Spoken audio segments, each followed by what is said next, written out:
साल 2017 की बात है। लंदन में हुई नीलामी में 100 रुपए का एक नोट नीलाम हुआ और इस नोट का सीरियल नंबर था HA078400 और ये जारी हुआ था साल 1950 के दशक में। नीलामी में इस नोट की कीमत कितनी मिली? 56,49,650 रुपए। सवाल ये कि ऐसा क्या था इस नोट में? दरअसल ये कोई आम भारतीय नोट नहीं था, ये भारतीय रुपए का वो संस्करण था जो कभी खाड़ी देशों में चलता था। भारतीय रिजर्व बैंक इन्हें इशू करता था। हज तीर्थयात्री इस करेंसी का इस्तेमाल करते थे और इन्हें गल्फ रुपी कहा जाता था। इतना ही नहीं, खाड़ी के देश मसलन संयुक्त अरब अमीरात, कतर, बहरीन, कुवैत और ओमान जैसे देशों में भारतीय रुपया आधिकारिक करेंसी हुआ करता था। गल्फ में भारतीय करेंसी के इस्तेमाल की शुरुआत कैसे हुई और कब इन देशों ने भारतीय रुपया इस्तेमाल करना बंद किया और क्यों किया, जानेंगे आज के एपिसोड में। नमस्ते, मैं हूं निखिल और आप देख रहे हैं ऐतिहासिक किस्सों कहानियों से जुड़ा हमारा रोजाना का कार्यक्रम तारीख।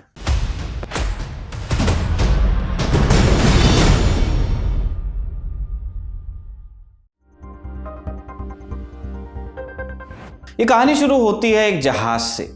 20 फरवरी 1837 की तारीख थी। दारिया दौलत नाम का एक जहाज कलकत्ता से निकलकर जद्दा की तरफ जा रहा था। रात के अंधेरे में जब यह जहाज यमन के अदन बंदरगाह के नज़दीक से गुजर रहा था, एक चट्टान से टकरा गया।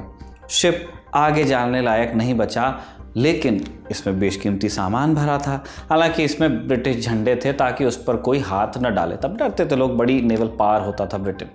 लेकिन जब अदन के बंदरगाह पर शिप खराब हुआ, अदन के सुल्तान मोहसिन ने इसे अपने कब्जे में ले लिया।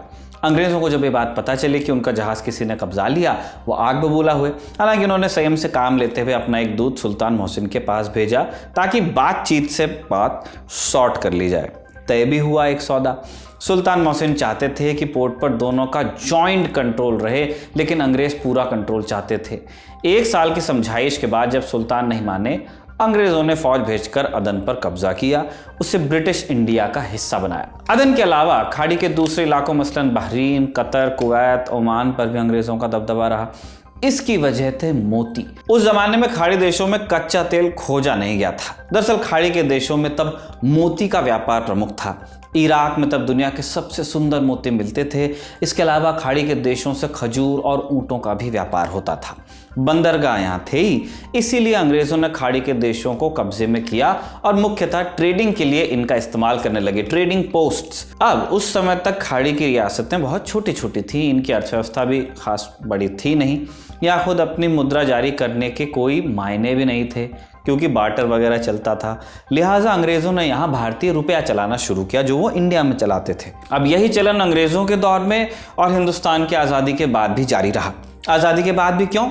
दरअसल गल्फ रुपये के चलने का एक बड़ा कारण भारतीयों का स्वर्ण प्रेम था, सोना। हुआ यूं कि 1884 में दक्षिण अफ्रीका में सोने की खदानें मिल गईं। इसके बाद अफ्रीका से भारी मात्रा में सोना हिंदुस्तान आने लगा, इंपोर्ट। आज़ादी के बाद सरकार को लगा कि भाई ये तो बहुत बड़ी दिक्कत है, सोने के आयात से हमारा विदेशी मुद्रा भंडार ख़त्म हो रहा था क्योंकि सोने के बदले डॉलर और पाउंड जाते थे। लिहाजा पहली सरकार ने सोने पर भारी आयात शुल्क लगा दिया, इंपोर्ट ड्यूटी। इससे क्या हुआ आप गेस कर सकते हैं। तस्करी की शुरुआत हो गई जिसने जन्म दिया मुंबई अंडरवर्ल्ड को। बॉम्बे अंडरवर्ल्ड था तब। आपने ध्यान दिया होगा अंडरवर्ल्ड का दुबई और खाड़ी के बाकी शहरों से एक नज़दीकी रिश्ता दिखाया जाता है। इसका कारण यह था कि सोने पर जब इंपोर्ट टैक्स लगा, इंपोर्ट ड्यूटी लगी, तब खाड़ी के देशों से भारत में सोने की तस्करी हुई। और इसके 3 कारण थे। पहला, गल्फ का इलाका भारत से नज़दीक था। दूसरा, वहाँ और भारत में सोने की कीमत में काफ़ी अंतर था। और तीसरा, गल्फ में करेंसी की दिक्कत नहीं थी क्योंकि वहाँ भारत की ही करेंसी चल जाती थी। एक रिपोर्ट के मुताबिक 1959 तक भारत में 92.4 मिलियन अमेरिकी डॉलर यानी आज के हिसाब से लगभग 750 करोड़ रुपए का सोना स्मगल करके लाया जा चुका था। यानी विदेशी मुद्रा भंडार को जबरदस्त नुकसान हो रहा था। साथ ही जैसा पहले बताया, इसी तस्करी से बम्बई में अंडरवर्ल्ड भी पनप रहा था। यानी आज़ादी के बाद पहले ही दशक में सोने की तस्करी सरकार के लिए एक बड़ा सरदर्द बनी।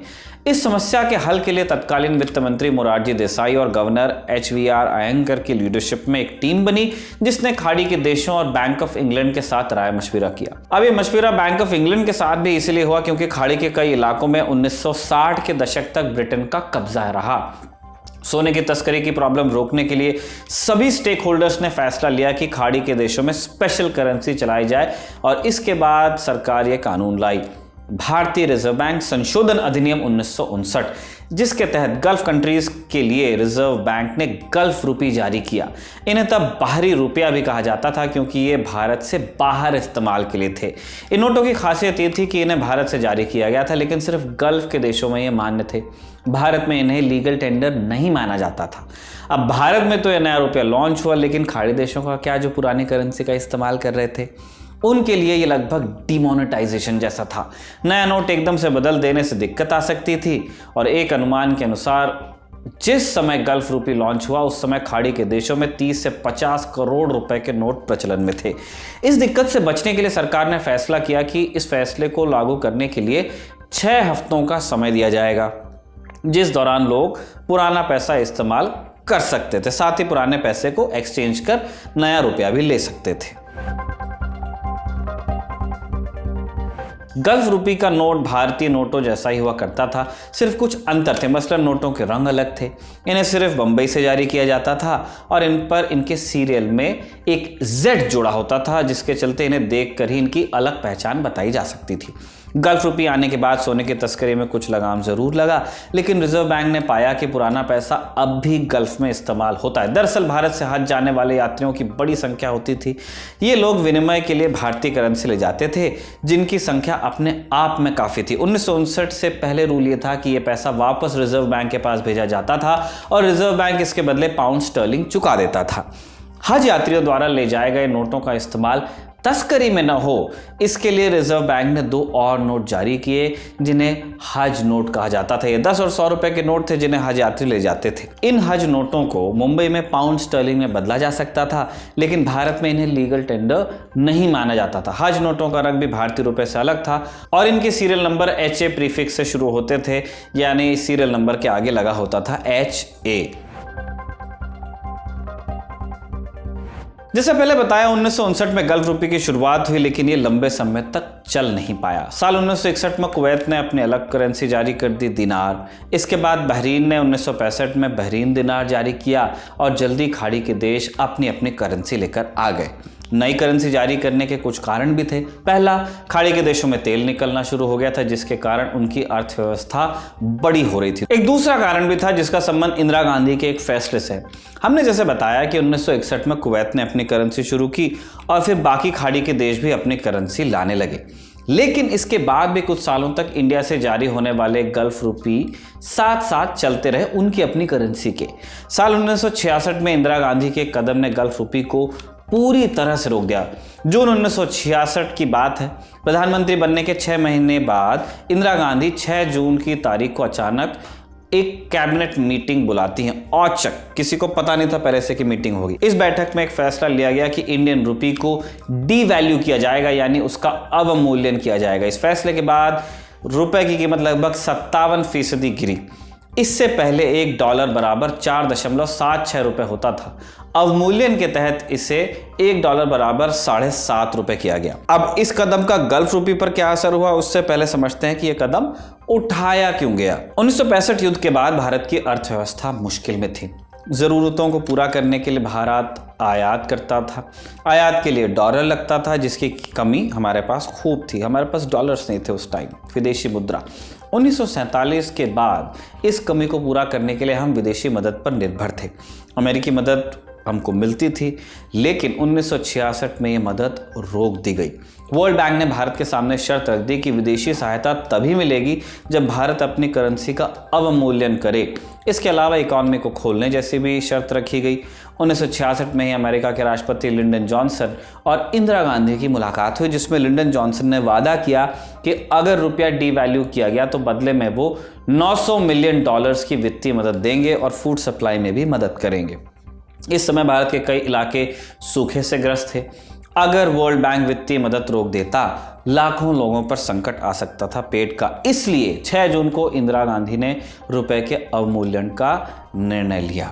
इस औचक निर्णय का एक कारण यह भी था कि उसी रोज कुछ घंटे बाद IMF बोर्ड की मीटिंग होने वाली थी, जिसमें रुपए का पाउंड और डॉलर के साथ एक नया एक्सचेंज रेट अप्रूव होना था। इस फैसले को लेकर इंदिरा को भारी विरोध सहना पड़ा।